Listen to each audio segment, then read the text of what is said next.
Jake Diebler has Ohio State looking like an NCAA tournament team. Scoring, size, depth, it's all there.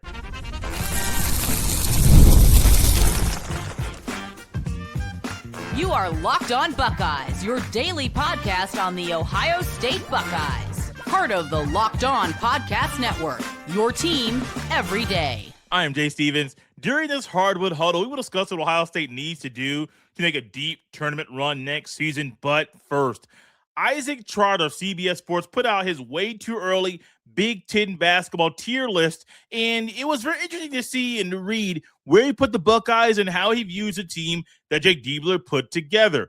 And Trotter put Ohio State in tier number 3, which might seem disrespectful on the surface. When you realize that it's titled Tournament Team, oh, okay, that's the standard for the Buckeyes after a 4-year drought of not making it, and that drought being snapped last year. If they're viewed like a tournament team heading into at this point of the offseason, that's a pretty good thing. And I don't just want to lean into Isaac Trotter's thoughts. I want to use my own. And I personally believe with Isaac Trotter, with a team Ohio State put together, and the way that Diebler went to the portal and was very specific, and the players that he brought in from the portal to Ohio State, retaining Amari Bynum, retaining John Mobley Jr., keeping Ivan Nagovin, getting a healthy Josh Ojanwana, you are looking at a team right now that is built to make the NCAA tournament. And for Buckeye basketball fans, that should put a smile on your face.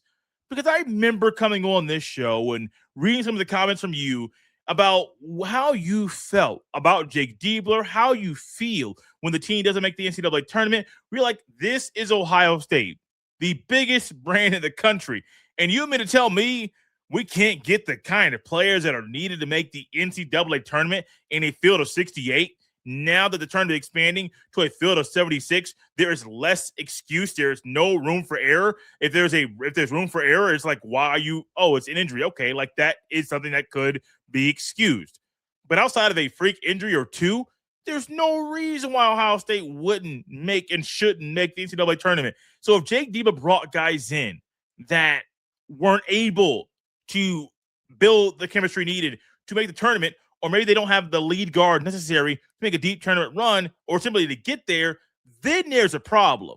But John Mobley Jr. is the kind of lead guard, top guard you need in the NCAA tournament to simply get there. Josh Ojanwana is the kind of big man where you don't need to draw plays for him, but he can still be athletic, move a little bit, do a little pick and roll, pick and pop, and allow guys to get open and just play off the other players on the team.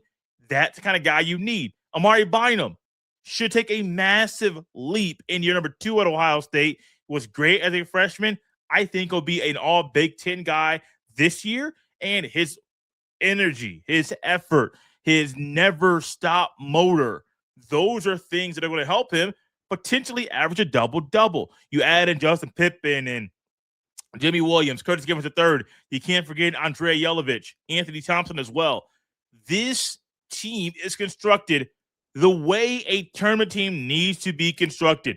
Jake Diebler did not lean into some of the negative comments that were being said about him. He just simply put blinders on, kind of like a horse in the Kentucky Derby. You put blinders on, you let the jockey kind of steer you a little bit, and you just keep going and going and going and going and going. And that's what Jake Diebler is doing. He just focused at the task. He's excited. He's energetic. When you listen to him talk in a presser or in an interview, you can clearly hear the enthusiasm he has about Buckeye basketball, about leading this group of young men. And my gosh, I agree with Isaac Trotter. No, I am one of them analysts, one of them hosts that does not agree with everything a coach says or an analyst says. I don't at all. I like to use my own brain and dissect things and analyze things to make sure that I am staying true to myself and not just listening to something somebody else says and say, oh, I agree with that too. So Isaac Trotter in his tiers, before I get it too far ahead of myself, his tiers, there are 5 of them. The top tier is title contenders. Second tier is top 25 caliber club. The third tier is tournament team. The fourth tier is a bubble team, even with a 76-team field. And the fifth tier is a basement. There are only 3 teams in the title contenders team tier: Illinois, Michigan, and Michigan State. There's no surprise there. Tier 2 top 25 caliber club, USC and IU. Also, no surprise, maybe about the Hoosiers, but they should be better this year in year 2 under Darren DeVries. The tournament teams, there are 6 of them. Nebraska, Iowa, Ohio State, Purdue, UCLA, and Maryland. Maryland's up a lot higher than they were from a year ago, but the other teams kind of fit there. Nebraska, Iowa, Ohio State should be right there and should consistently be tournament teams. Ohio State should be the top 25 every year. We're going to touch on that in the very next segment. The bubble teams, even with a 76-team field, Wisconsin, Minnesota, and Washington, the teams in the basement, Oregon, Rutgers, Penn State, and Northwestern. Overall, Ohio State is ranked 8th out of 18 teams right now in the way too early Big Ten basketball tiers via Isaac Trotter of CBS Sports. Not mad about that. Not mad about that at all. You're behind Nebraska and Iowa. You're in front of Purdue, UCLA, and Maryland. That's probably where they're going to be heading into the season anyway. And so what he currently has right now in June will be and should be what he has in the beginning of October, middle of October, leading into the tip-off of the season. So everything he has on his paper in his article, I agree with. I'm right there. And I am very pleased and satisfied with the team that Jake Diebler put together as far as the standard of making the tournament. Not overall. Like, it's not a perfect roster. But when you put it together and the team can make the tournament, you got to be proud that a young coach in Diebler heading into year 3 has figured that part out. Now, how can Diebler lead the team to move up to tier number 2 or maybe tier number 1 to be a title contender? We will tackle that after the break. Once again, this is Locked On Buckeyes. This episode is brought to you by FanDuel. The NBA playoffs are here, and every possession matters. If you're looking to get even closer to the action, FanDuel has a great offer to get you started. Right now, new customers can bet $5 and get $150 in bonus bets if your first bet wins. That's right. Turn $5 into $150 in bonus bets just for getting started. I like using FanDuel during the playoffs because everything I need is right there in one place. You can check stats, trends, and matchups before making your picks, which makes the whole experience feel a lot more informed. Whether you're looking at player props or just following your favorite stars, it adds another level of excitement to every game. It's a really easy app to navigate, and it makes playoff basketball even more engaging from start to finish. Head to FanDuel.com to get started. Once again, head to FanDuel.com to get started. FanDuel, play your game.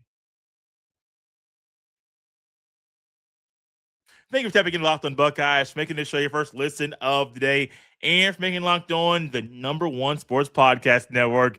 Get your daily Ohio State fix completely ad-free by joining the Everyday Club today. Start your 7-day free trial right now and get closer to your team without the interruptions. Click the link in the show notes or go to lockedonbuckeyes.supercast.com to claim your free trial. Jake Diebler has figured out how to put together a team that is viewed as a tournament team in the offseason, which is huge. Huge. From where the team was when he took over the team a couple of years ago, or 3 years ago now, to where they are now, it is just a sign of a young coach quickly figuring things out, and a part of the era of college basketball where people are simply just trying to figure things out every single day.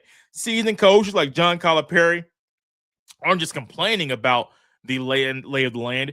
They're also trying to figure out how to build a roster while you're treading in uncharted waters. Well, Jake Diebler has done a lot of good things already. One guy I really like is Jimmie Williams. Going to dive into some more player profiles and projecting what players will be in the future.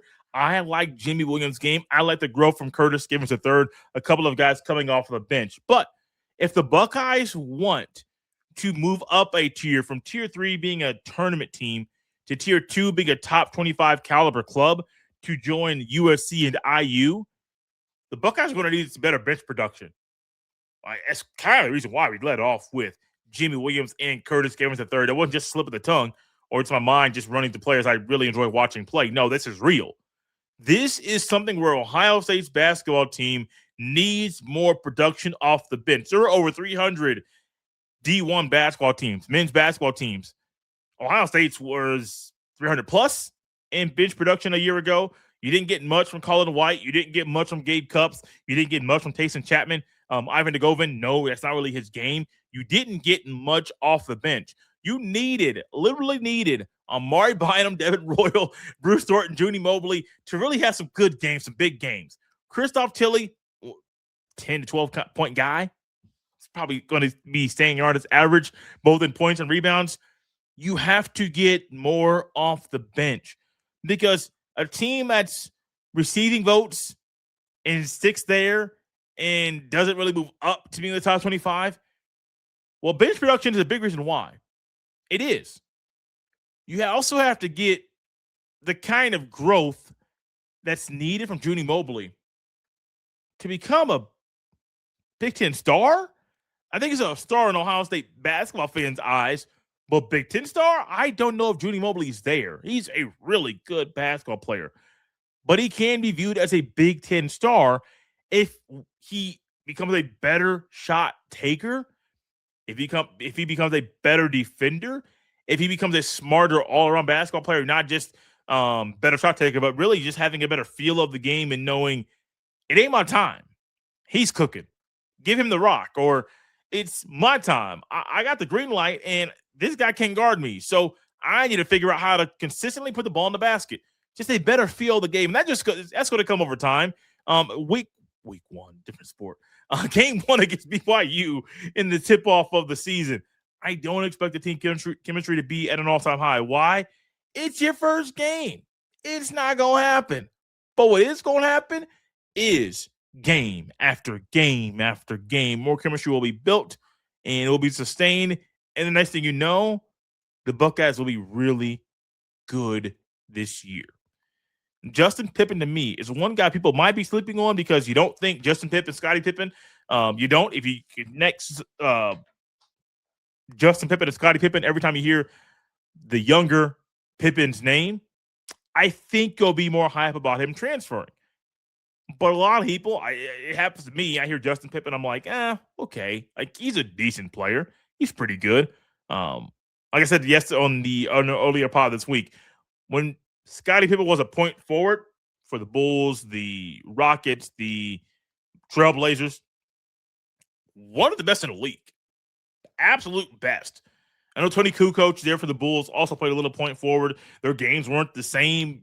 Kukoc was legit more played like a European guy at times, but 6'9", 6'10", stretch it out a little bit. He could shoot the three as a lefty. Pippen was more of a point forward, and he was that kind of guy.